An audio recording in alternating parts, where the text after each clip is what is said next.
We worked on a big Buy America initiative, something I've been really pushing and bringing our jobs back, from overseas that were lost. A lot of people don't realize that upstate New York, especially Rome, New York, which is in the heart of my district, was really where the Erie Canal was founded and where the Industrial Revolution was born.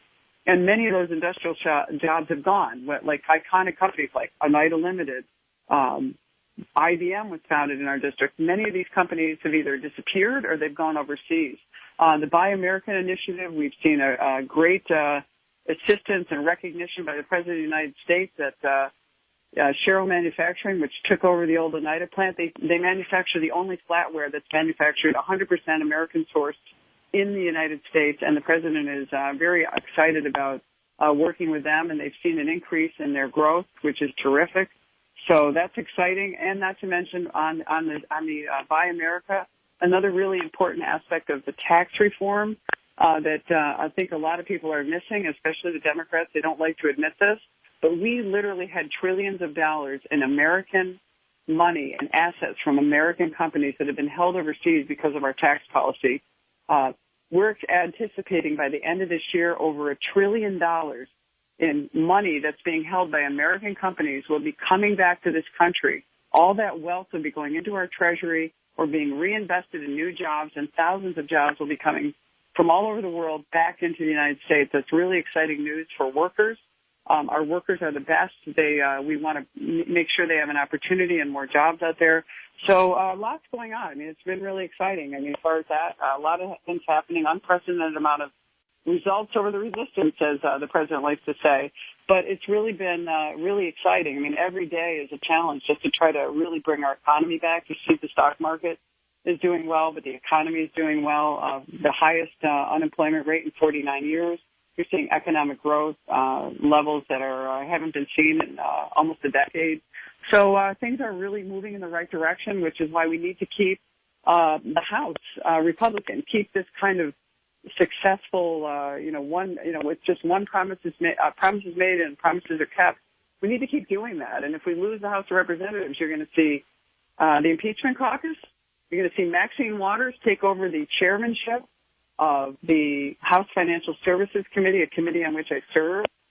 She is the leader on impeachment. And if people think that's not going to happen, the impeachment vote has come to the floor twice in the House of Representatives. Recently, we had a vote come to the floor to determine whether or not illegal immigrants should have the right to vote in the United States. Over 100, I think it was 130 or so Democrats either voted that they should have the right to vote or they voted present. And this is the kind of stuff that's going on under the leadership of the Democratic Party. There's really no leadership. So there's a lot at stake here. And yes, it is a really important seat. Common sense, reasonable things are happening. The President is leading the way in a lot of initiatives. And for my part, I want to just say I have a relationship with the President. When I don't agree with him on something, I have the ability to talk with him and say, we need some more resources for our region. For example, community development block grants. We still have a poor community. Though I'm a fiscal conservative, we haven't completely lifted a lot of people up. Rising tide lifts all boats. We haven't gotten everybody there yet. And so we needed to preserve some of those block grants for Meals on Wheels for our seniors. Community action agencies need support for helping children in need or children at risk. There's a lot of those things that we've preserved or increased funding on that were zeroed out in the executive budget. And I actually had a personal conversation with the President about it. And he understood that, and that's where I think it's a huge advantage. And that's part of the reason that the President actually visited Utica, New York, the first time a sitting president has actually visited Utica in 70 years. And I think that's a big testament to how much this guy cares about our region and how much he really wants to show and put that exclamation point on how important it is, to really show that he does care about us and he is listening. So I think we've done a lot. I mean, there's so much more to do. We could talk about opioids, healthcare. We still need to repeal and replace Obamacare.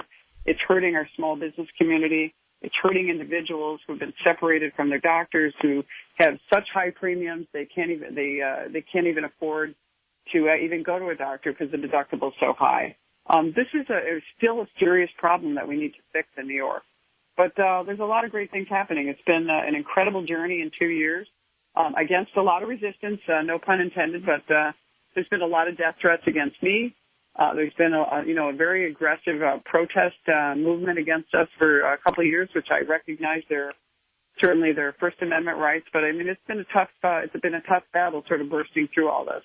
But I feel like it's been a great 2 years, and I'm hoping that the voters will see us for another 2.